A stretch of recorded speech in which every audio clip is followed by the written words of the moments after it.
Salut l'équipe, le break fut dur, soudain, violent même. Et je sais d'expérience que les breaks mènent toujours à des ruptures définitives. Mais vraiment, s'arrêter comme ça, me laisser en vue pendant 5 mois, sans savoir quoi faire de mes caleçons sales, et savoir si je devais hors de ta vue, pour toujours? Non. Plutôt suivre ta cousine Anissa et supporter Chambéry au handball.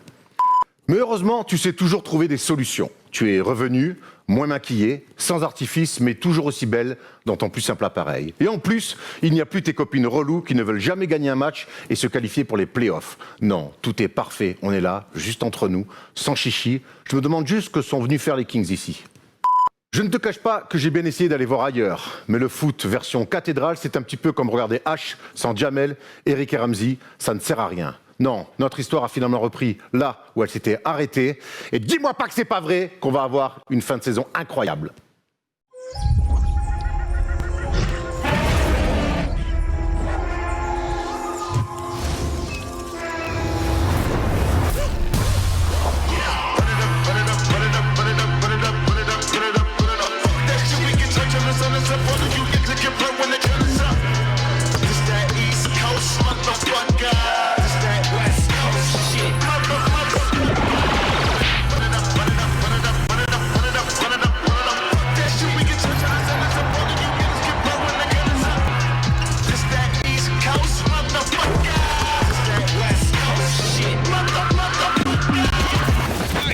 Reach my peak.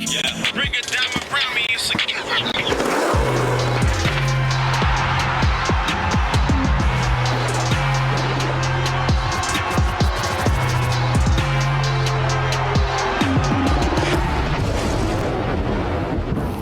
Salut l'équipe, on est jeudi et le jeudi c'est de nouveau le First Day Show. Je suis ravi de vous retrouver derrière ce fameux bureau en ronce de noyer de qualité.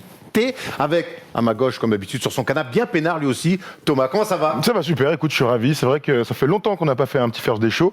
Une belle préparation de 3h50 pour arriver à un bon résultat. On est bien là, un petit peu comme ça, chez nous, dans notre salon. Et comme invité, il rappe souvent, surtout. Il joue à Touquet, il joue aussi au basket. Giorgio est un homme à tout faire. La preuve, c'est notre invité, notre premier invité depuis le Restart. Giorgio, on est ravis de t'accueillir parce qu'on te voit souvent au basket. On te voit un peu en soirée aussi. Mais c'était bien de t'avoir pour parler basket en studio. Bah ouais, grave, ça me fait hyper plaisir d'être là, ça fait kiffer. Et pour ceux qui ne savent pas, tu suis la NBA sûrement. Ouais, carrément, à fond, je suis grave. Ça fait combien de temps que tu kiffes la NBA? Moi, je sais pas, depuis que j'ai 8-9 ans, en gros, j'ai kiffé le basket. Et en gros, la NBA, ça arrivait comme ça, au collège et tout, quoi. T'as joué en club? Ouais, j'ai joué en club quand j'étais petit. Après, quand j'ai su que j'irais pas en NBA, justement, j'ai arrêté. T'as fait du rap. T'as bien fait, hein. Tout à fait ce que tu me dis. J'ai eu cette sensation aussi. Par contre, le problème, c'est que j'avais pas 11 ans quand j'avais 32 ans. Quand j'ai compris que je pourrais pas aller en NBA. Donc, je suis tombé de très très haut. Rapidement, une équipe favorite, un joueur favori? Moi, c'est les Knicks. New York. Ouais, bien sûr. Parce que j'avais ma tante qui habite à New York quand j'étais petit et tout, donc forcément obligé de. À l'époque, il y avait Stephen Marbury. C'était un peu le joueur. Bah ouais, c'était. C'est pas son meilleur passage, hein. Ouais, non, mais c'était un peu le joueur phare. Il y a tous les maillots des Knicks qu'on trouvait, c'était avec son nom et tout. Et sinon, un joueur, moi, c'était Wade. Ben Wade. T'es un gars de D-Wade. Ouais, donc un gars de Miami aussi, c'est pour ça, c'est pour la ville aussi. Ouais, ça tu connais un peu ambiance, hein. Ouais, je connais bien. Ma tante, elle habitait au Chartreux à Marseille, mais ça m'a pas empêché d'être pour les Knicks.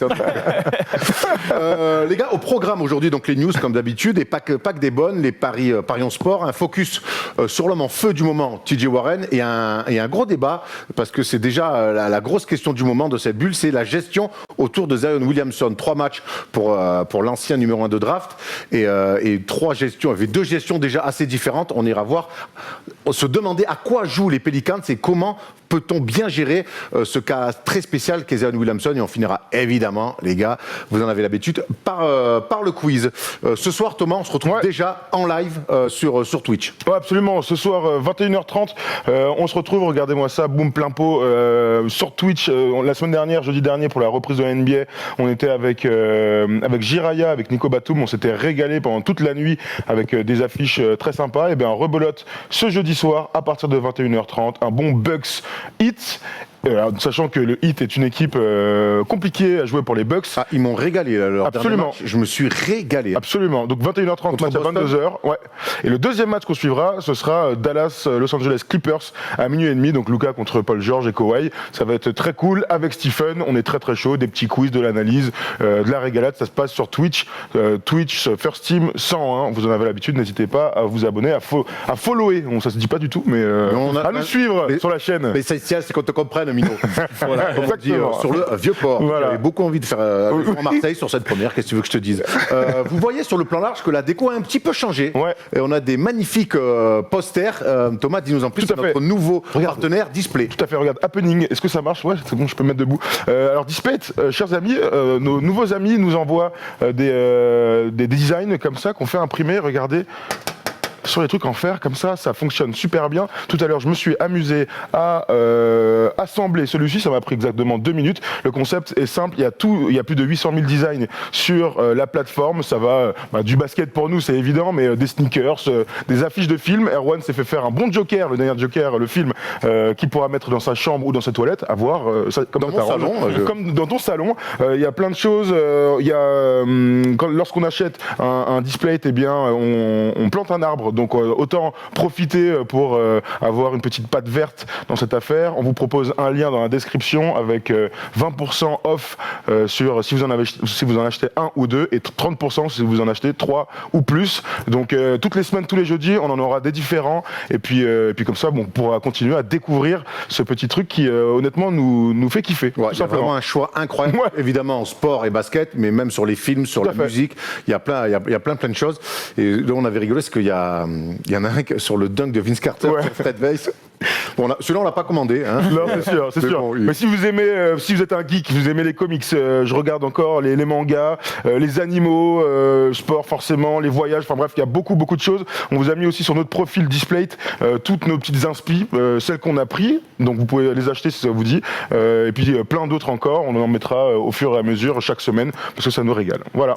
Parfait. Avant de parler basket purement, on va avoir une vraie pensée pour nos amis libanais. On sait que c'est une terre de basket. On sait Ouais. qu'on est aussi suivi là-bas. Et forcément, avec ce qui s'est passé cette semaine, on pense fort à vous, courage. Et voilà, on est avec vous. On est prêt, Tom? On est presque prêt, mais ça m'a fait penser à un truc. Cette semaine, j'ai cru te voir dans un match NBA. Alors c'est ça, vous savez que moi je vais régulièrement aux États-Unis quand même pour des matchs. Et puis là, donc à défaut de pouvoir me rendre dans les tribunes, je me suis rendu dans les tribunes virtuellement grâce à Regarde Galen cette Howard. tête. Et regardez cette grande pipe en plein milieu. On peut voir Tom Serravino en haut à droite. On peut voir Tom Serravino en haut à droite. Donc on a été invité par Jalen Howard à assister au super match entre les Blazers et les Rockets, remporté par les Blazers. Donc voilà, on a pu vivre cette expérience. C'était plutôt marrant. C'était plutôt marrant. T'as vraiment kiffé? C'était à 3h du mat, t'as tenu toute la nuit et tout? Ouais, ça allait. Le match était vraiment cool, donc ça allait. Puis je te dis, avant j'avais vu Miami-Boston, donc j'ai eu la chance d'avoir une belle nuit NBA. Donc après, je te cache pas qu'à 6h du matin, ça piquait un petit peu. Tu m'étonnes. Bon, je crois qu'on a vraiment fait le tour. Ouais. Allez, c'est parti. Il est temps qu'on parle vraiment de basket. C'est parti avec les news.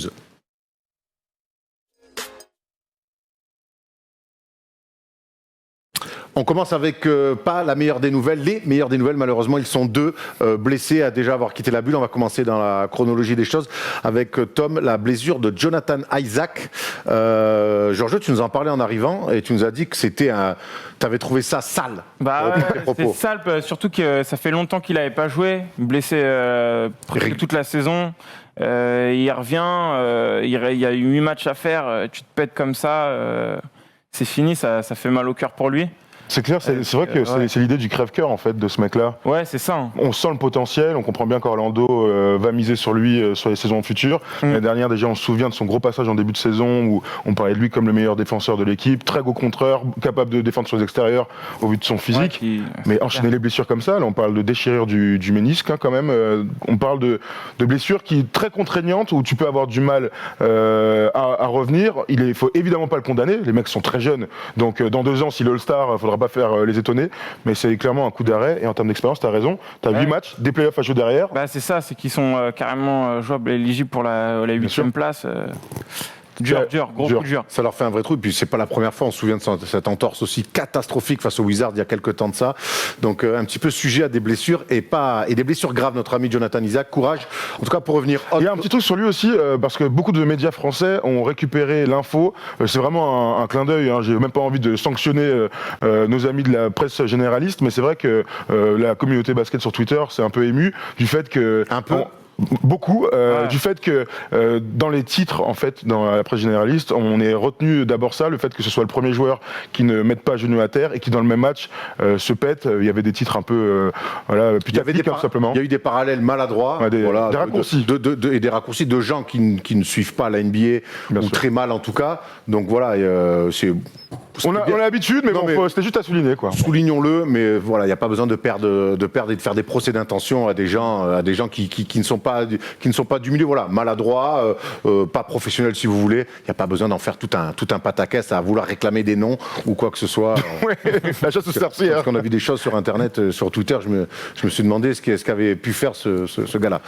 On enchaîne avec une autre blessure, c'est Jaren Jackson Jr. Et pour l'instant, la bulle pour les Grizzlies, c'est un cauchemar. C'est un cauchemar.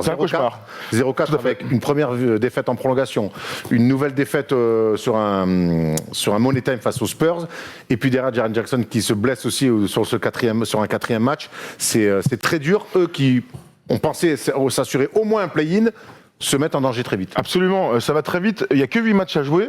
Et pourtant, même si on a l'impression que c'était plutôt figé en début de saison, finalement, ça bouge plutôt pas mal. Tu as raison, quand tu es à 0-4 et que tu perds ton deuxième meilleur joueur, dans le top 3 de tes meilleurs joueurs, surtout que lui, il a été très bon.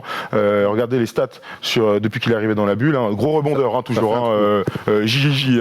Mais c'est vrai que c'est terrible parce que tu perds des matchs et parce que quand on parle d'expérience et de vécu en commun, c'est important que tes jeunes joueurs jouent les playoffs. C'est important qu'ils commencent à acquérir de l'expérience comme ça, et une blessure comme ça, tu vois, une rupture du ligament antérieur, c'est des trucs sur lesquels tu vas mettre beaucoup de temps à te relever, et c'est une énorme perte pour les Grises, effectivement, qui vivent un cauchemar, t'as raison de le souligner. C'est la 6e blessure en un an, me murmurait dans mon oreille avec son haleine fétide Tom Serradino. On en parlait, Giorgio, Memphis, c'est une équipe cette année qui nous a plutôt plu. L'après-Conley a très vite été digéré avec des Jaren Jackson Jr. Et notamment un Ja Morant. Ouais. Cette année, je pense qu'ils méritent clairement d'aller en play-off et ils se mettent en danger avec cette espèce de restart, et c'est l'une des équipes qui le gère le moins bien. Ouais, c'était le truc du restart et de reprendre la NBA, c'est qu'on savait qu'il y avait une histoire de rythme, et clairement, eux, on dirait qu'ils n'ont pas retrouvé leur rythme, quoi. Ça... Et en plus, c'est vrai tout le monde pensait qu'ils allaient quand même plutôt aller en play-off. Ils étaient bien partis. Là, tu rejoues 4 matchs, tu perds les 4. Après, c'est dur. Ça commence très dur, cette défaite en prolongation, c'est pile ou face. Les Spurs, c'est presque un peu aussi pile ou face. Ils gèrent mal le état, mais très vite, tu perds tes deux premiers. Tu joues la confiance que t'as eu les 3 quarts de la saison. Tu te dis il y a peut-être un peu de danger. Tu commences à gamberger. C'est une équipe jeune. Boum, t'en enchaînes encore 2 défaites et tu te retrouves, on le voit là, à 0-4. Et derrière, Portland, ils ont les dents longues. Les Spurs, ils font des Spurs 2-2. Et derrière, les Pelicans, où on avait dit à tort qu'ils étaient à la rue, déjà quasiment condamnés, non, en fait, ils sont pas si loin. Et puis les Suns, eux, on attendait presque rien d'eux sur cette bulle-là, ils sont à 3-0. Et pourquoi pas pourquoi pas rêver d'un play-in. En tout cas, on va suivre cette course à l'ouest, parce qu'on sait que les play-in arriveront forcément à l'ouest et certainement pas dans la conférence Est. Eux, ils ne passeront pas par les play-in, c'est sûr. C'est les Lakers, officiellement numéro 1, Tom, à l'ouest. Ouais, je devrais être content ou pas, parce que ça fait quand même depuis 2013 que les playoffs n'ont pas connu que les Lakers n'ont pas connu de playoffs. LeBron aurait donc mis un an à digérer son arrivée, non, n'importe quoi, non, juste à dominer la conférence Ouest. Une très grosse année pour Frank Vogel et son équipe de domination de bout en bout, même si ces derniers matchs, on sent clairement un relâchement dans l'effectif, avec des défaites hier contre KC. Bon, c'est pas très grave. Parce qu'on n'a pas joué, on sait pourquoi. Non, de toute façon, ils vont faire tourner, tout simplement. Donc, les Lakers rentrent maintenant, je pense, dans la préparation de leur play-off. Mais c'était important pour la franchise de dire, on est de retour, tout simplement. On est la plus grande franchise de tous les temps et on est de retour dans la course au titre. Et important pour LeBron aussi, qui une fois de plus, Giorgio, n'a pas pu empêcher de se fendre d'une déclaration à la Maximus. Les Lakers au sommet de la conférence Ouest, une première depuis 2010. C'est ça, ils ont dit que je ne pouvais pas plus le faire. Je veux je vais vraiment apprécier cette réussite. Oui, bon, voilà, très bien. Je pensais qu'il était à son âge dans d'autres combats, mais bon, il aime bien, c'est LeBron, il aime bien en mettre une petite couche. Mais c'est vrai qu'aujourd'hui, être premier de la conférence Ouest, c'est bien, mais il n'y a pas vraiment d'avantage du terrain. Non, bah non, non, mais bon, c'est symbolique. Je peux pas cracher dessus. Hein. Non, C'était ton gars, LeBron, quand il était à Miami? Ouais, bah de ouf. Franchement, c'était incroyable. Bosh, Wade, LeBron, c'était un Big Three. C'était Un des meilleurs presque qu'il y ait eu en NBA. Hein. Franchement, ça se défend. Même si on en parle souvent, un des meilleurs, absolument. Ouais. Le meilleur, évidemment que non. Moi, c'est ça le truc. c'est un autre débat. Je pense qu'ils ont fait le minimum et qu'ils auraient pu faire quand même beaucoup mieux. Ouais, ils auraient pu prendre plus de bagues, mais... Et puis, en tout cas, eux, leur ambition, on se souvient qu'elle était autre que gagner simplement 2 titres. Not two, On évidemment. s'en souvient. Évidemment. On enchaîne avec encore une blessure. C'est quand même c'est le problème de la reprise aussi. Hein. Parce qu'on va parler un petit peu de WNBA, donc les femmes.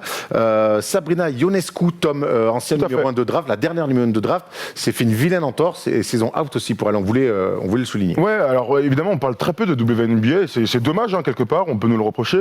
Là, c'était important de faire un petit point parce que les filles aussi sont dans une bulle en Floride. Alors, il y a quelques semaines, on avait vu des vidéos des joueuses qui s'étaient plaintes des conditions catastrophiques des chambres kata, de la bouffe horrible. Alors, imaginez de la bouffe horrible aux États-Unis. C'est vraiment le summum de la malbouffe kata. Là aussi, la saison a repris, donc, et Sabrina Ionescu, prodige du basket l'année dernière, qui a gagné tous les titres individuels possibles, avec des records complètement fous en termes de points, passes et rebonds à la fac. Elle était à la fac d'Oregon, elle a fait 4 ans là-bas, les filles font souvent 4 ans à la fac. Et là, donc, c'était important de voir ses premiers matchs avec les Liberty de New York. Donc, elle aurait pu être coéquipière de Marine Johannes, qui a décidé de ne pas aller dans la bulle cette saison. Un premier match à 12 points face à Seattle, un deuxième match à 33, 7 et 7, et au troisième match, malheureusement, une entorse qui va être écartée pour 1 mois. Donc, c'est une catastrophe pour New York, sachant que la saison, il y a 22 matchs de saison régulière avant les playoffs dans cette bulle d'Orlando. Donc voilà, je sais qu'en ce moment, il se passe dans le paysage médiatique français, pas mal d'articles et de podcasts qui suivent la WNBA. C'est une ligue vraiment intéressante. Et puis voilà, il y a aussi le retour de Brianna Stewart, elle aussi méga super joueuse. On se souvient en 2019 quand elle a été MVP de la saison régulière, MVP des finales et donc championne avec Seattle. Elle avait gagné aussi la médaille d'or et le trophée de MVP du mondial des filles avec Team USA. Australienne, hein. Tout américaine, pas du tout australienne. Tu crois qu'elle n'est pas australienne? Ah bah non, avec Team USA, ça va être difficile d'être australienne, non? Tu étais sûr de ça? Et elle s'était fait, une rupture dans ton d'Achille, et donc elle est revenue cette semaine. Et joueuse incroyable, post 4, step back, fantastique. Donc voilà, pour ceux qui kiffent la WNBA, n'hésitez pas à nous faire des retours. Ça joue très bien. Hein. Ah bah ça joue très bien. C'est un basket un peu différent, mais forcément tout aussi intéressant. Tout à fait. Avec beaucoup d'adresses et un peu plus de collectif. C'est vrai, tout à fait. Jean-Jean, on finit avec une dernière news qui va forcément te parler. Tu connais J. Cole? Ouais, bien sûr. Évidemment, on aime tous J. Cole. On se souvient pendant le concours de dunk, quand il s'était levé, il avait raté de peu un tomard à 2 pieds comme ça, assez incroyable. Eh ben, lui, il veut rejoindre NBA, mais pas aux Pistons. La rumeur dit, donc il s'entraîne. On a des images, on le voit shooter. C'est un bon basketteur. Hein, on l'a vu faire des scrimmages. Bon basketteur. Bon basketteur. Alors maintenant, entre bon basketteur et vouloir rejoindre NBA, il y a un monde. Refuser un 10-day contract, un essai avec les Pistons. Ouais. Je ne sais pas qui est le plus fou entre les Pistons de dire à J. Cole de venir ou J. Cole de le refuser. En tout cas, lui, la rumeur dit qu'il ne rêve que des Lakers. Sur Twitter, ils l'ont vraiment dragué. Ils ont fait un maillot à son nom en mode viens essayer quoi. Et toi, Giorgio, si tu devais jouer dans une franchise? Bon, Onyx hein, du coup. Hein. Qui fait un peu. T'es sûr de pas gagner. Ok. Avec comme Thibodeau, tu vas pas te marier tous les jours. Hein. Ouais, mais comme ça, j'ai pas trop de pression, tu vois, si je loupe des shoots pour les playoffs, tu vois ce que je veux dire. Tu te retrouves dans une position à tirer le dernier shoot d'un match avec les Knicks. Moi, je dis chapeau l'artiste, hein, bravo. Hein. J'en rêve. Voilà, à Loup, ça ne me gêne pas de prendre les derniers tirs. Après, tu vois, regarde le maillot. C'est vrai qu'ils les avaient dragués, mais c'est quand même très improbable, aussi bon soit-il. Donc, il serait meilleur que 1500 joueurs d'Europe, d'Australie, de Chine, bien sûr. C'est un peu le fantasme. Il y avait eu Master P à l'époque aussi qui avait fait un test avec les Hornets et les Raptors. Il y a Snoop Dogg aussi qui était un bon basketteur, mais il y a toujours ce fantasme des rappeurs qui pourraient jouer à NBA. Mais il faut se rendre compte même si tu es un bon basketteur et que tu fais encore des scrimmages, que tu es en forme, et jouer en NBA, comme tu dis, avec la concurrence mondiale, j'ai l'impression, ça marche pas, quoi. Ou alors tu veux faire un coup de com', et c'est différent, mais il faut l'assumer. Si c'est un coup de com', ça va. Pour moi, c'est un coup de com', forcément. Parce que si, imaginons que J. Cole il joue en NBA, c'est pour faire la Summer League et basta. J'arrive pas à croire qu'il pourrait jouer toute une saison, 82 matchs. J'espère que ça n'arrivera jamais. Enfin, Mais même Summer League, il va se faire. Après, il y a un truc qui est marrant, c'est que tu vois, ils sont dans la salle à New York où tout le monde s'entraîne l'été, là, où Melo s'entraîne et tout. Donc, il se fait entraîner par Non, les mais il a vrais l'air gars, à droit. Alors après, toujours, c'est des montages, on voit que les paniers marqués. Hein. Non, mais il était à droite, de toute façon. En plus, entre être adroit sur des shoots ouverts tout seul en entraînement et dans un match avec des mecs qui te montent dessus, c'est quand même complètement différent, quoi. T'imagines que si LeBron défend sur lui, il sera moins adroit. Ça me paraît évident. C'est ça. On les connaît, les joueurs d'échauffement. Ouais, T'as fait un bon match, j'ai mis 45 points. J'en ai mis 44 à l'échauffement. Effectivement, ça. Donc on va suivre l'affaire J. Cole. Allez les gars, c'est le moment d'essayer de vous faire gagner un petit peu d'oseille avec les paris Parions Sport.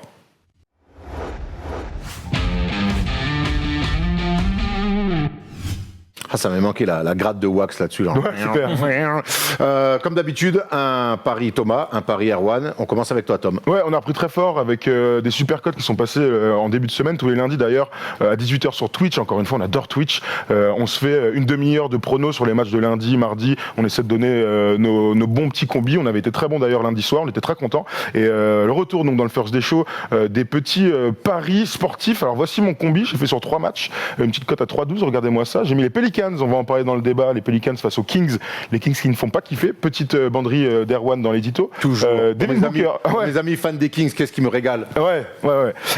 Suns Pacers, j'ai failli mettre TJ Warren sur le 4e match d'affilée à plus de 20 points. Je l'ai fait, j'ai parié sur lui à chaque fois, ça a réussi. Finalement, j'ai choisi Devin Booker qui a mis un buzzer beater fantastique face aux Clippers. Et enfin, dans l'affiche qu'on commentera ce soir, les Bucks contre le Heat, j'ai mis une cote à 1,55 pour Miami. J'ai mis handicap plus 10 pour Miami. En gros, Miami peut perdre ce match.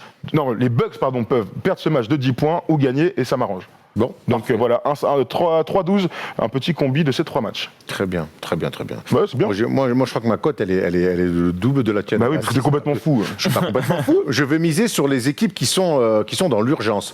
Donc ce n'est pas le cas de Dallas et des Clippers. Donc je mise sur les Clippers, même s'il y a un petit doute, on ne sait jamais si les Clippers auront envie de jouer, mais quand même sur la qualité de l'effectif avec le retour de Williams qui est revenu lors du dernier match. Je mets quand même les Clippers face à des Mavs qui ne veulent décidément jamais défendre. Suns, Indiana, clairement, voilà, là je vais aller sur les équipes qui sont dans l'urgence. 3-0 pour les Suns. Indiana a assuré son spot pour les playoffs. Je vais aller donc sur la cote des Suns qui vont jouer le tout pour le tout à 2,40 pour essayer d'accrocher un play-in. Pareil dans le match d'après entre Denver et Portland, même si Denver a encore besoin quand même de trouver quelques automatismes avec l'éclosion de Michael Porter Jr. Ils sont en back-to-back. Ouais, ils sont en back-to-back, donc il y a besoin quand même de trouver des automatismes. Mais Portland, encore une fois, dans l'urgence, sort d'une belle victoire face aux Rockets, avec un Damian Lillard qui se réveille souvent en deuxième mi-temps et qui passe à travers dans ses premières mi-temps. Donc je dis, Damien, tu vas faire un match complet. Cote à 1,62, voilà, je mise victoire de Portland pour une cote totale de 6,34. C'est pas délirant, à part Phoenix, c'est un peu la grosse cote. Honnêtement, ça se tente. Je prends un petit risque. Non, bien sûr. En vrai, pour Phoenix, ce qui est intéressant, c'est qu'en vrai, Indiana, s'ils sont 4-5, c'est presque ça arrange pas trop parce que tu te tapes les Bucks après en demi-finale, donc il y a moyen que même avec Miami, il y ait un peu de calcul et qu'ils laissent passer quelques matchs. Ça arrangerait, disons que ça arrangerait Indiana de finir 6e, donc Philly leur passe devant, plutôt que d'enchaîner les victoires. Parce qu'ils ont décidé d'enchaîner les victoires, nos amis, là. Donc voilà. Dernier petit truc, hier, tous les mercredis, comme toujours, on vous pose une petite question sur les réseaux sociaux pour gagner des petits lots. Hier soir, la question, c'était qui sera le meilleur marqueur cette nuit? Il y avait 2 meilleurs marqueurs possibles. C'était Joel Embiid et Michael Porter Jr. qui ont marqué 30 points chacun. Le tirage au sort a fait gagner David Thomas, donc on va t'envoyer un message. On t'a déjà envoyé d'ailleurs un message. Cher ami, tu as gagné le t-shirt du Magic d'Orlando et 20 € de free bet. Monsieur Alibaba. Voilà. Parfait. Superbe. On peut remettre ça dans sa caverne, peinard. Grave. Allez, grave. sur ce petit sourire, hein, il est temps d'aller sur le débat.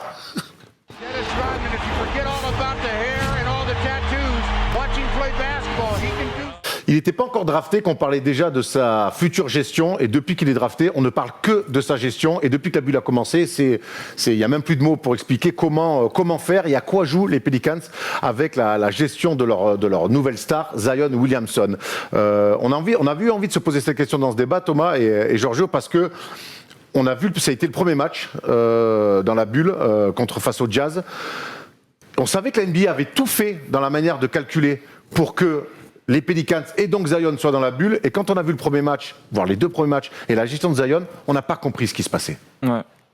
Non, c'est sûr que de toute manière, c'est frustrant parce que nous, on a envie que Zion soit à 100% de ses moyens et donc ait de l'impact sur son équipe. Le problème, c'est qu'il y a beaucoup de facteurs autres que sa simple condition physique qui entre en ligne de compte. On sait qu'il est sorti de la bulle, revenu à 4 jours de quarantaine, 4 jours sur le côté, et donc ils ont mis du temps en fait à lui donner un temps de jeu normal. Zion est un joueur évidemment qu'il faut faire jouer minimum 25 minutes, si ce n'est 35, s'il est en forme. Donc ça donne ces 2 premiers matchs à 15 minutes contre le Jazz d'Utah, 13 points et moins 16 de plus-minus. 14 minutes contre les Clippers, 7 points, donc un tout petit match, et moins 17 de plus-minus. Et enfin, lorsqu'il se met à jouer à un temps de jeu normal, les Pelicans gagnent. Donc on voit tout de suite son impact en fait sur son effectif et sur la manière de jouer de son équipe. Ouais, c'est clair. Et puis en plus, il met 25 points, mais il prend quand même... il met 5-6 passes, il prend quand même des rebonds et tout. Donc tu vois qu'il est quand même hyper efficace sur le terrain quand il joue longtemps, quoi. Et ouais, après, moi je trouve ça bizarre de limiter un joueur comme ça à 15 minutes.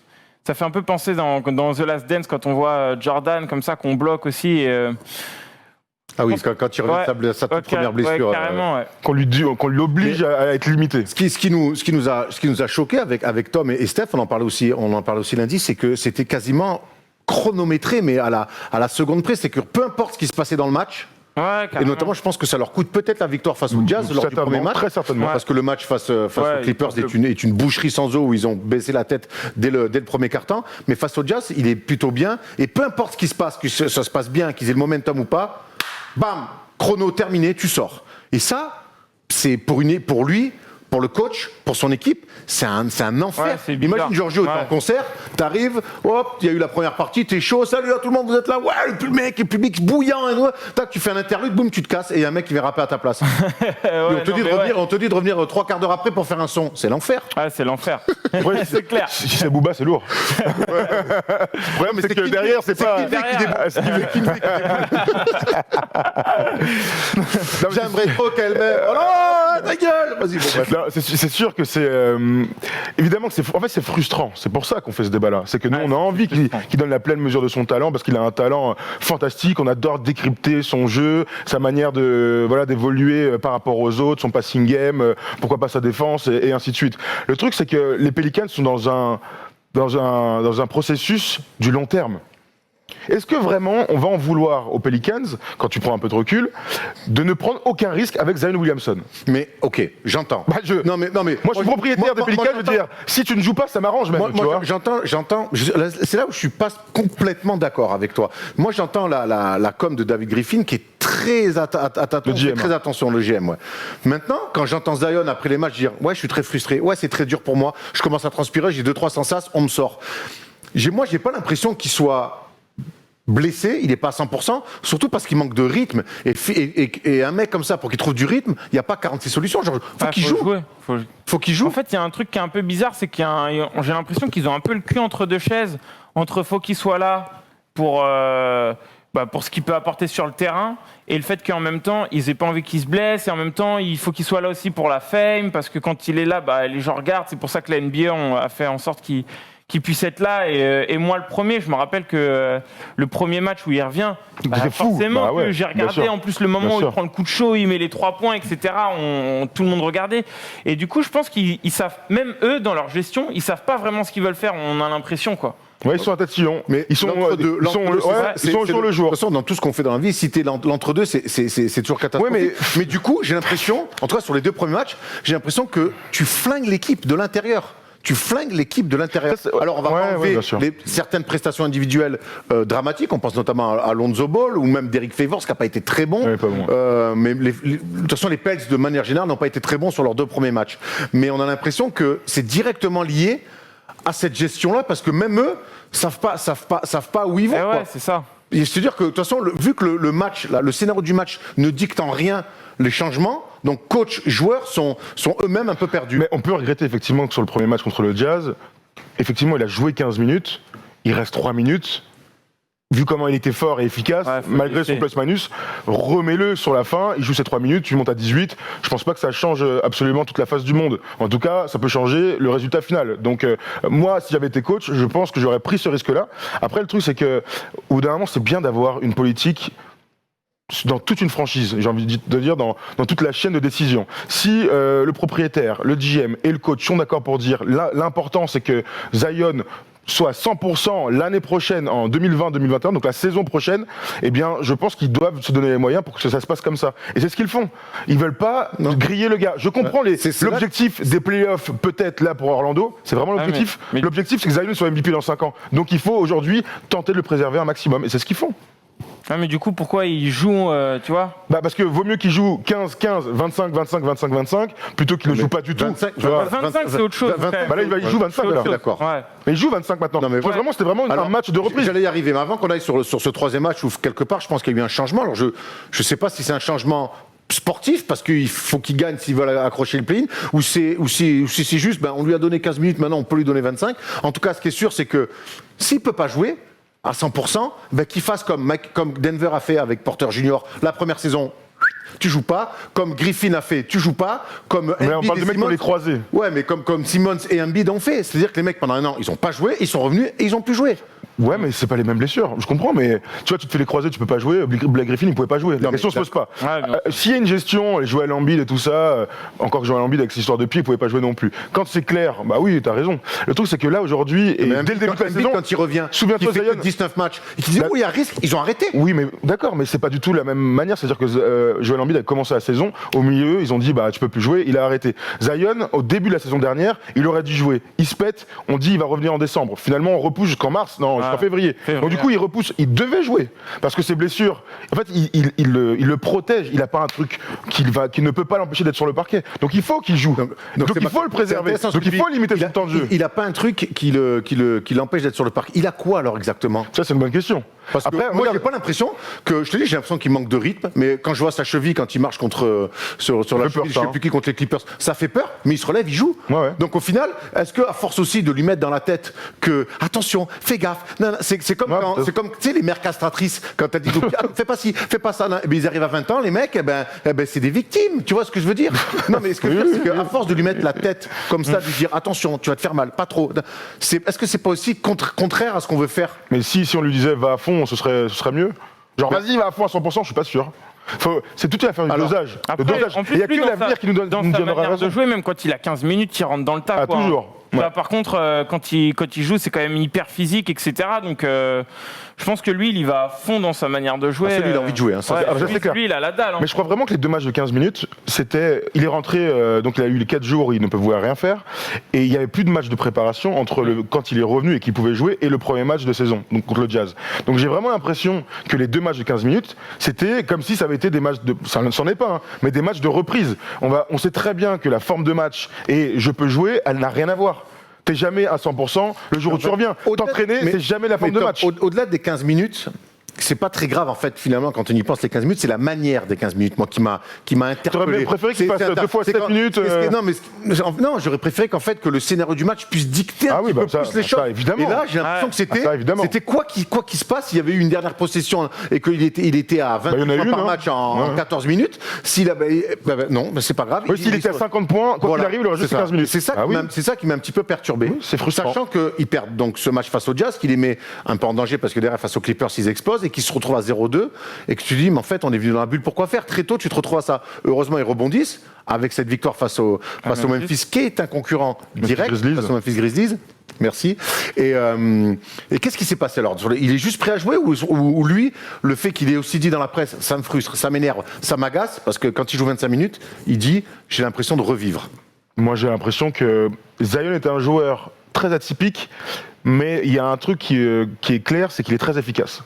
Alors certes, le plus-minus des 2 premiers matchs va un peu contre ça, mais Zion, tu le mets sur un terrain, tu ne vois que lui. C'est-à-dire que par son physique déjà, mais il a souvent la balle dans les mains, il est très agressif, et donc du coup, il déclenche beaucoup de choses. Donc je crois que juste le fait d'avoir un volume de jeu plus intéressant et effectivement de pas sortir à 9 minutes 12 après chaque début de quart-temps, et ben ça lui permet de faire des stats et d'avoir un impact, parce qu'il a un impact de toute manière sur son équipe. On l'a vu quand il est revenu en cours de saison, tout de suite ils ont commencé à gagner des matchs. Alors qu'ils étaient clairement à la ramasse, parce que c'est un joueur d'impact. Il a ça en lui naturellement. Donc j'ai pas l'impression que ce soit une affaire d'état d'esprit, c'est juste que lui est assez fort pour avoir assez d'impact sur son équipe et la faire gagner. Ouais, c'est clair. Tu vois, je suis d'accord avec je toi. crois pas qu'il y a pas d'autre chose. Il y a de l'impact et que c'est vrai qu'avant que. Enfin, quand ils arrivent dans la course au playoff, c'est clairement quand Zion il revient et c'est presque un peu frustrant. Je me rappelle me dire putain, dommage qu'il soit pas revenu plus tôt, ça aurait été fort quoi. Mais tu parlais de. Il a Tu es d'accord avec ça Il y a une autre théorie possible? Non, si, je te rejoins plutôt là-dessus, mais. Je pense qu'il est venu en tant que leader et que le fait qu'il soit là, ça galvanise tout le monde. En tout cas, quand le fait qu'il joue 20 minutes, je ne sais pas si c'est un hasard, c'est un lien direct, mais Lonzo Ball a été meilleur. Alors après, lui aussi, il s'est peut-être remis. Il s'est dit, oula, ça fait 2 matchs où je suis transparent. Ouais. Et d'ailleurs, on voit ce tableau avec Zion, c'est 18 victoires, 27 défaites. Avec lui, ils ont un peu équilibré. Donc forcément, c'est mieux. En tout cas, ce qui est sûr, c'est que quand il joue 25 minutes et qu'on le coach. Normalement, ouais. Eh ben, je trouve Lonzo Ball meilleur. Je trouve Jrue Holiday, enfin, on retrouve le vrai Jrue Holiday. Je trouve qu'il y a une vraie alchimie avec sa paire d'intérieur. Quand il joue poste 4 avec Derek Favors, il se trouve. Quand il joue 5 avec Nicolo Melli en 4, il se trouve aussi. D'ailleurs, tu vois bien qu'entre Favors et Nicolo Melli, on lui met souvent 2 bons passeurs à côté et ils arrivent bien à essayer de le trouver. Oui, je trouve qu'il fait du bien à tout le monde en étant sur le terrain, parce qu'on parle des points, mais on parle de rebond défensif. Quand t'as un mec qui saute, qui a le cercle au niveau du ventre, il claque un rebond, qui fait un outlet comme ça sur son meneur, ça met du rythme incroyablement. Et ça, je suis tout à fait d'accord avec ça. J'aimerais qu'on revienne sur son utilisation, Thomas, maintenant. Tu dis qu'il a souvent la balle dans la main. Je suis pas sûr, il n'a pas tout le temps, je trouve, les ballons dans la main. Non, c'est pas ça que je te dis. Je te dis qu'il est sur les actions, là, bien sûr, mais c'est quand même avoir les ballons dans la main. Je te dis pas que c'est un initiateur comme Ben Simmons, par exemple. On le voit très peu remonter la balle, annoncer un système. Il y a Lonzo Ball qui est un vrai meneur. Si tu lui enlèves cette responsabilité à Lonzo Ball, il sert plus à rien. Jrue Holiday est capable d'avoir ce rôle-là. Zion a des systèmes aujourd'hui très simples sur des pick and roll à l'opposé. Lui, il arrive sur sa patte gauche, on lui fait une petite passe et au vu de sa vitesse et de sa puissance, il y a toujours au moins faute ou un lay-up marqué. Il arrive à trouver des angles de toute manière qui lui sont très propres et qui m'impressionnent. Et quand je dis qu'il a beaucoup la balle, c'est que tu le trouves facilement sur le terrain. Oui. Il s'ouvre, boum, il est là, il monte, il fait son truc. Les joueurs commencent à le connaître, donc ils montent droit et ils essayent de l'arrêter comme ça. Il n'empêche qu'il fait des dégâts de cette manière-là. C'est un gars qui utilise la balle. Tu vois, tu vas lui donner la balle, il va se passer un truc. Donc c'est plus dans ce sens-là que d'un point de vue meneur ou all-around, même pas du tout. Hein. Je trouve qu'il fait pas tant de passes que ça d'ailleurs. Enfin tu vois, il est très agressif. Je dis pas qu'il est pas capable, mais là j'ai l'impression que vraiment c'est ce qu'on lui demande. Hein. Ouais. Quand il est souvent sur la ligne de fond, donc dès qu'il est près du cercle, il te rapide, il monte, ou sinon ça c'est une bonne idée en fait. Sinon c'est des espèces de remontées où il curle un petit peu là, comme ça, il arrive lancé et puis après il y a aussi les post-up où il a un move souvent assez lisible pour les défenseurs, mais qui est tellement puissant, son espèce de reverse à chaque fois. Il revient sur sa main gauche là. Même si on sait qu'il va faire ça reste quand même très compliqué c'est le truc propre du go-to move. Hein. Tout le monde sait ce que tu vas faire. Ian Robben, pendant 20 ans, il rentrait sur son pied gauche, il frappait, il y a toujours but. Hein. Et les gardiens, ils allaient chercher le ballon au fond des filets. Ce qui est bien aussi, on dit souvent NBA arrivé au bon endroit au bon moment. Les Pelicans lui ont fait la place, donc avec le départ d'Anthony Davis qu'ils ont tradé, l'arrivée donc de Brandon Ingram, de Josh Hart, de Lonzo Ball. C'est une équipe assez jeune avec des joueurs d'expérience. On a l'impression que c'est aussi l'endroit parfait. On va voir un petit peu le roster et les contrats. C'est vraiment une équipe qui peut travailler sur 2-3 ans et devenir une vraie force pour toi, Tom, à l'Ouest. Oui, sur le papier. Regarde. Non, mais je regarde. Je regarde. Il y a Ingram qui va signer, qu'il va falloir payer au max. Et qui va falloir payer le max. Ça fait partie des petites questions. On parlait de pourquoi pas Zion, tu vois, dans 2 ans, est-ce que tu es obligé de garder tout le monde? Enfin, est-ce que tu seras obligé de garder tout le monde et de payer tout le monde? Tu vas être un peu dans la mouise. Est-ce que tu vas pas se séparer de Brandon Ingram? On parlait d'Atlanta il y a quelques jours ensemble, pourquoi pas? Bref, ça peut effectivement être une place forte de la conférence Ouest. Ça peut, mais comme beaucoup d'autres équipes. Ça dépend de la forme de Zion, ça dépend de comment il va évoluer. Est-ce que c'est vraiment le Messi attendu pour cette franchise? On peut y croire. Maintenant, il y a tellement d'autres forces dans la conférence Ouest que si tu y arrives, c'est que tu es très très solide. T'es très très solide. En attendant, quand je vois ça, j'ai l'impression qu'ils se sont donné 1, 2 et peut-être 3 années pour construire quelque chose. C'est exactement là où je voulais en venir. Toi, cette équipe des Pelicans, Giorgio, t'en penses quoi? Franchement, moi je trouve que c'est cool. En plus, quand tu vois les contrats là où t'as grosso modo tous les joueurs importants de l'équipe qui ont au moins 2-3 ans de contrat, à part Brandon Ingram. Mais moi, je pense qu'ils vont lui donner le max l'année prochaine. Ils n'auront pas le choix, t'inquiète pas, Je pense ils vont lui qu'ils donner. le faire, c'est sûr. C'est sûr que tu te dis, même ne serait-ce que l'année prochaine, si ça fait déjà un top 4-5 avec un Zion qui joue toute l'année, en rythme, qui peut jouer comme 35 minutes par match, c'est déjà tout bénef, quoi. Dans ta tête, à toi, si Zion est à 100% et qu'il est bon, donc pour Zion, tu les vois carrément être, pourquoi pas la course pour l'avantage du terrain en playoff dans ta moyenne haute. Je regarde en même temps après, c'est dans le meilleur des mondes. Après, parce bien qu'on l'a jamais vu, en fait, Zion à 100%. Exactement. Non, et c'est quand vrai. on voit sur un peu de temps de jeu, et tu l'as parfaitement Non, expliqué c'est vrai. Thomas tout à l'heure, l'impact qu'il a quand il est sur le terrain, tu te fous quand même Lonzo Ball en meneur de jeu, qui au-delà de ses débuts dans la bulle, fait une saison plutôt correcte. Bien sûr, bon défenseur, Ouais. bon passeur, Fait une vraie relation Voilà. avec Zion. Une vraie relation avec Zion, on l'a vu sur les passes 3/4 terrain là, Ça, sur il la se régale, hein. Drew Holiday qu'on ne présente plus, qui est quand même sécurité sociale, valeur sûre incroyable et qui est sous contrat un petit bout de temps. Brandon Ingram qui va faire signer, qui vont signer. Zion et derrière t'as JJ Redick qui est encore cher, JJ t'as Redick fait encore là. Ils sont chers les mecs, hein. Donc tu vois. Et quelque part, c'est une équipe nouvelle cette année. Donc t'imagines, avec un Bien an sûr. de vécu, tu peux te dire Ouais, que c'est clair. Mais c'est ce qu'on leur souhaite de toute façon. J'ai pas complètement. Moi, enfin, sauf pour ceux les haters des Pelicans, j'en connais aucun évidemment. faudrait hein. vraiment avoir Attends, la mais haine. si tu es hater des Pelicans, dis-nous dans les commentaires, c'est intéressant. Moi, je souhaite à Zion qu'il soit à 100% déjà, et ensuite, on pourra le juger. Pour l'instant, c'est difficile vu qu'il vient, il part, il est blessé, pas blessé. Donc, ils ont tout à faire. Mais là, déjà, cette saison-là, la petite bulle, ça doit leur servir d'expérience, c'est de tremplin pour l'année prochaine. Il faut avoir des certitudes, il est temps maintenant. Avec Gentry, ça fait pas mal de temps qu'il est au coaching de cette équipe. Ils l'ont gardé et ils lui font confiance. Il y a de bonnes choses en attaque dans cette équipe.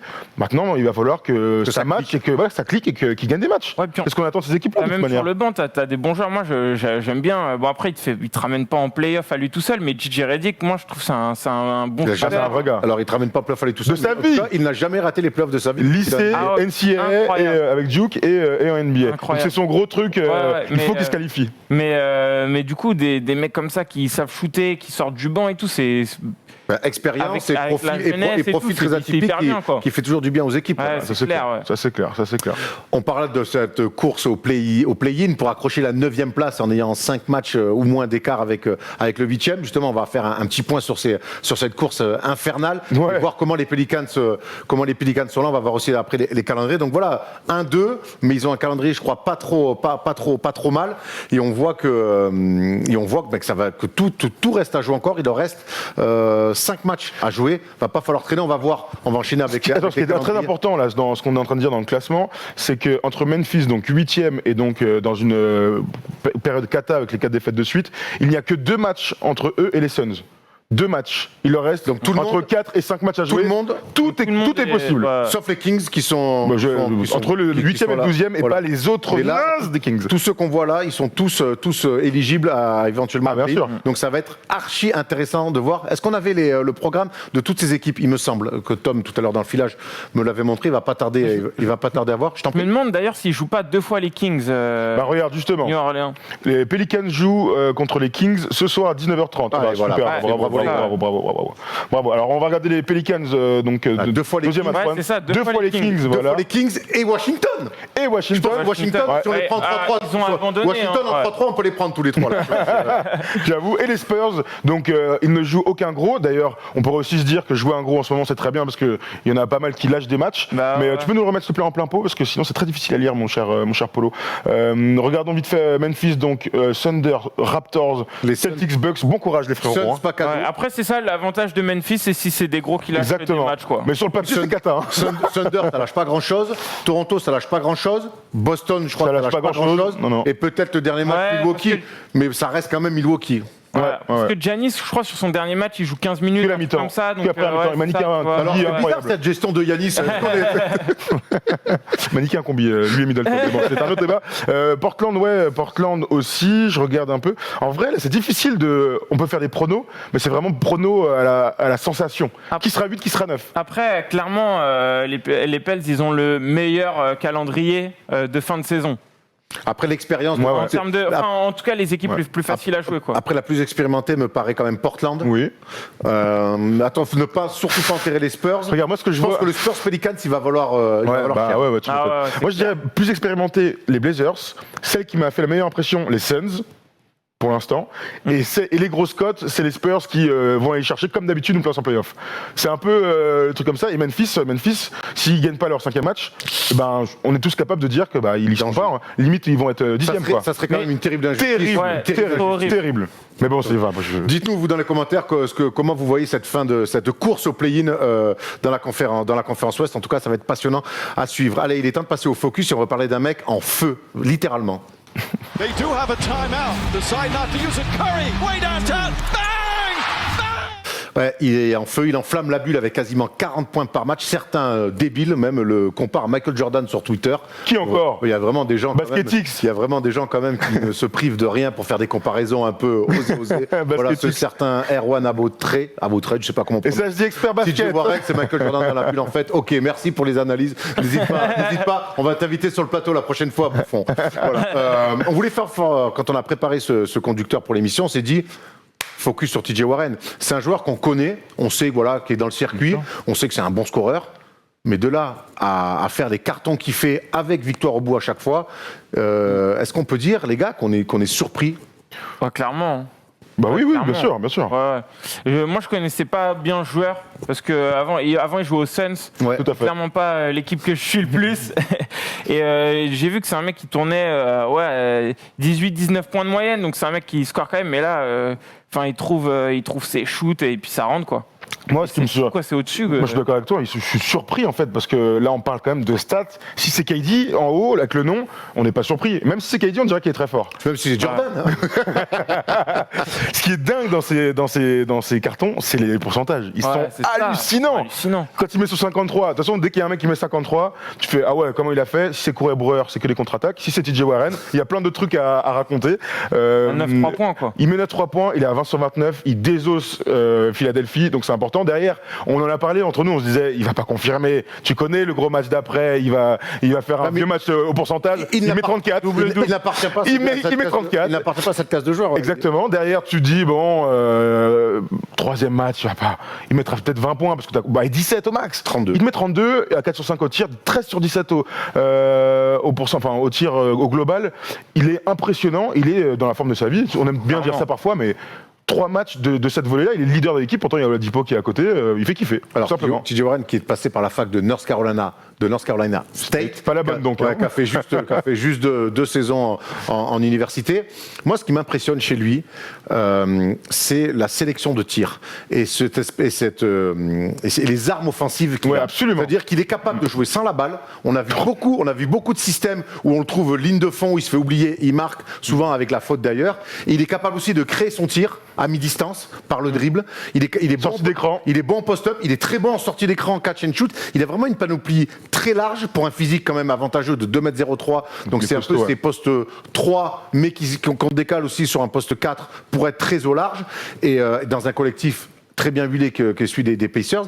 Et c'est ça qui est le plus incroyable, c'est que oui, les chiffres sont fous, 39,7 points. C'est James Harden ou TJ Warren, j'ai pas compris. Mais la sélection de tir est d'une propreté rare. Ouais, et c'est peut-être pour ça aussi que c'est comme ça qu'on peut expliquer ces pourcentages. Tu te souviens, Tom, que nous, on l'avait vu jouer 2 fois avec les Suns. Tout à fait. Oui, c'est vrai. Il n'était pas aussi fort, mais de toute manière, c'est des joueurs qui arrivent aux âges où il faut commencer à compter. Il fait des stats dans des équipes de Suns, des équipes qui jouent pas grand-chose, entre guillemets, où tu as le temps d'éclore dans des systèmes où tu changes beaucoup de coachs. Il a continué à faire des stats avec des bons pourcentages, toujours autour de 50%. Bon, là, il a un peu augmenté au vu de ses pourcentages ces 3 derniers matchs. C'est donc un gars plutôt efficace. 50% au tir pour un ailier scoreur, c'est très bien.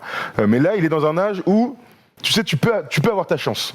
C'est-à-dire que tu es titulaire dans une bonne équipe de la conférence Est, tu es bien coaché, tu fais des cartons et les gars autour de toi sont contents que tu fasses des cartons. Ça, c'est aussi important. Ouais. Tes gars vont te pousser. Ils vont te il n'y a pas un gars qui va te dire, frérot. Il n'y a pas Mélo, quoi. Oui, il n'y a pas Mélo. De Mélo, quand Jérémy Lin met des cartons, il est sur le banc. Il fait la gueule. Il n'a qu'une envie, c'est. Il a encouragé l'équipe adverse. Il n'a qu'une envie, c'est de revenir pour pouvoir croquer et bloquer le gars. Mais c'est vrai que quand on regarde un peu ses highlights, il y a beaucoup de choses. On aime les ailiers qui jouent la carotte et qui vont chercher des end-one sur des contre-attaques en 1 contre 1. Il est impressionnant et maintenant la question c'est est-ce que ça peut durer finalement ? C'est ça. Est-ce que ça peut durer alors ? Moi, Quand je dis ça peut durer, c'est genre, ça devient un vrai gars de la NBA. Hein. Moi, je pense qu'il est 93. Hein. Ouais. Donc, ça lui fait 27 ans. Je pense qu'il franchit là, avec ce qu'il est en train de prouver, sachant que voilà, sa saison était quand même déjà, avant ça, très très sérieuse. On parle d'un mec qui met quasiment 19 points par match dans une équipe solide de la conférence Est. Je pense que ça va lui permettre quelque part de franchir un cap et de peut-être que les franchises et les GM vont avoir un autre regard sur ce mec-là. Tu vois, toutes ces équipes, parce qu'aujourd'hui, il a un contrat quand même qui est minuscule par rapport à... Solide pour un... Après... 11 millions cette année, c'est bien, 12 millions l'année d'après et 13 millions un peu moins c'est bien, c'est bien. Après, évidemment, s'il tourne à 39 points par match pendant 3 ans, ce sera sous-payé, mais ça me paraît pas délirant.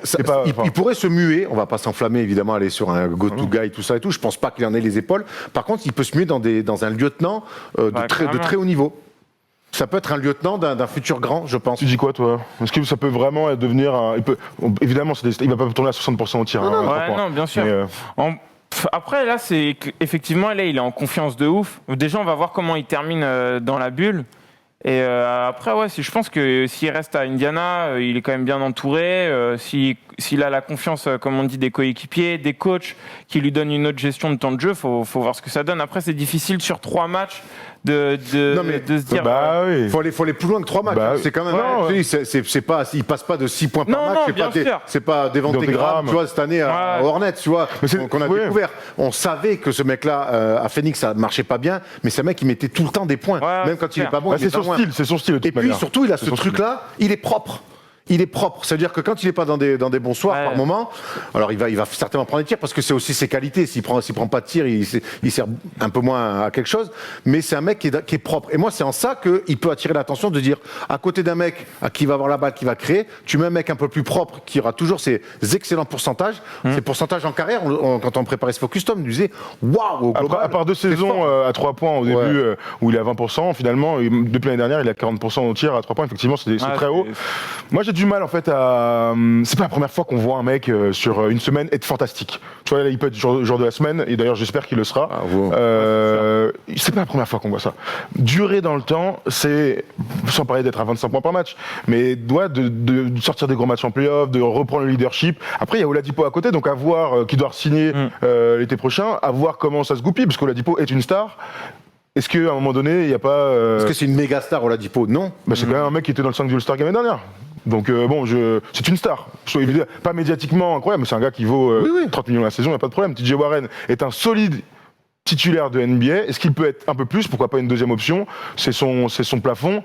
J'ai encore du mal en fait à me faire un avis. J'ai pas envie de m'enflammer en fait. Moi j'ai toujours bien aimé, j'ai envie d'y croire. Honnêtement, j'ai envie d'y croire, mais et en fait, ce qu'il fait dans la bulle ne fait que confirmer ce que je pensais de lui avant. Alors c'est vrai, quand il était à Phoenix, tu l'as dit, Giorgio, on le voyait, on voyait ses stats, mais il n'y avait pas de quoi non plus en faire des caisses. On voyait un joueur solide, prêt pour la NBA, qui mettait des points. Et là, c'est vrai, dans une équipe intéressante comme c'est sa première année aux Pacers, il s'est vite intégré.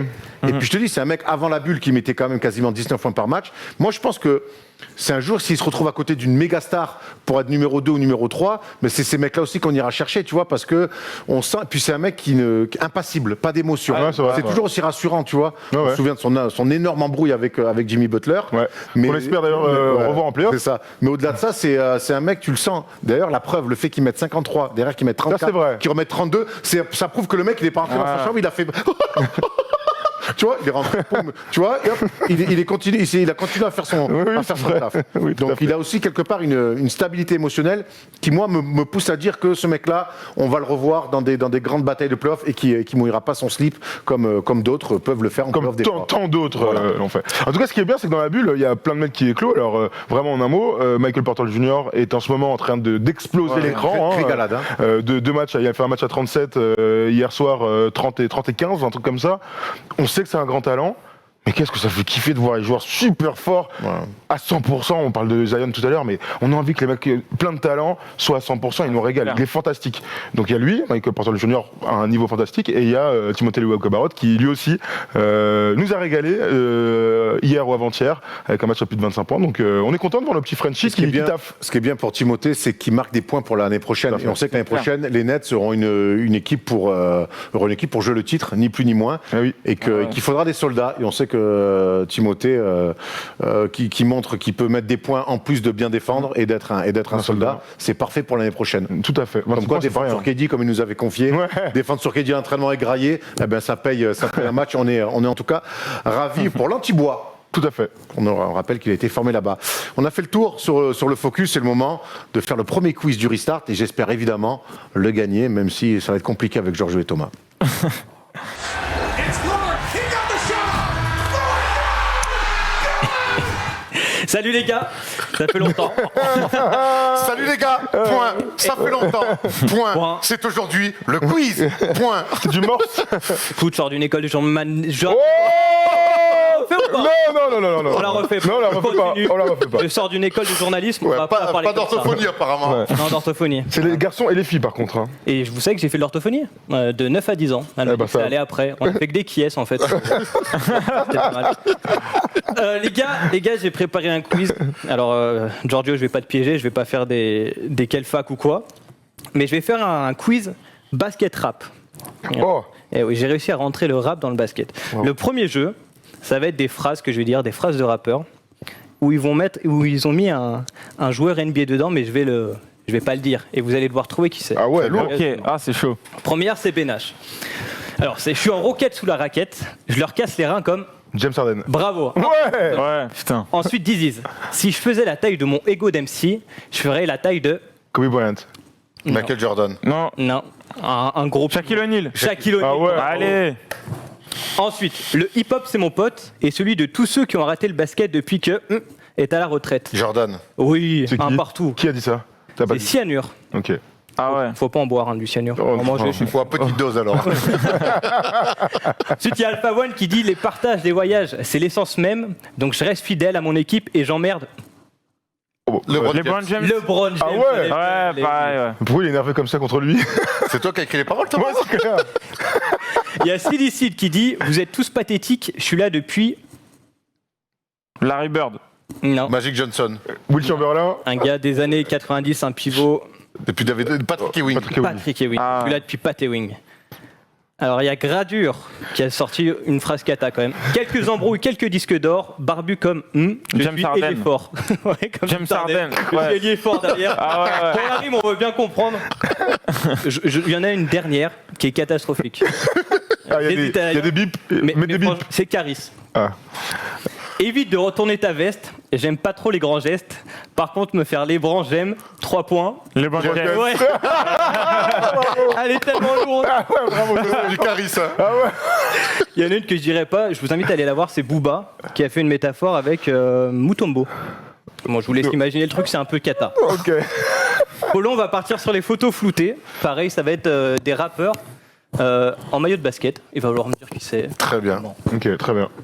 Des rappeurs en mode basket. Ok. Voilà. Attends, on le met dans le retour à Ah, très bien. Eminem. Eminem. Eminem. Ouais, Franchement, des maillots des Détroit. Bien sûr. Ouais, ouais, ouais. Sacré flow, cheveux peroxydés, parfait.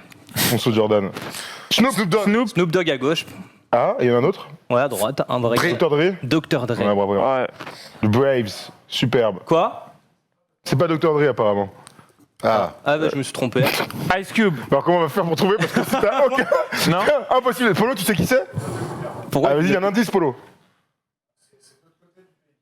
Ah. pourquoi j'ai noté C'est Dr. Nas. Dre Nas. Non, Nas, il est plus petit. Jay-Z. Jay-Z. Ah ouais. Ah ouais, bien c'était sûr. Jay-Z. Ouais, autant. putain, un ouf. Non. Il a confondu Jay-Z Et Dr. et Dre. Dr. Dre. Je sais pas pourquoi j'ai noté Dr. Dre. Évidemment, je connais les deux. J'ai un peu honte. Enchaîne, top. Enchaîne après. Marque pas des points là. Je vais tomber dans les pommes.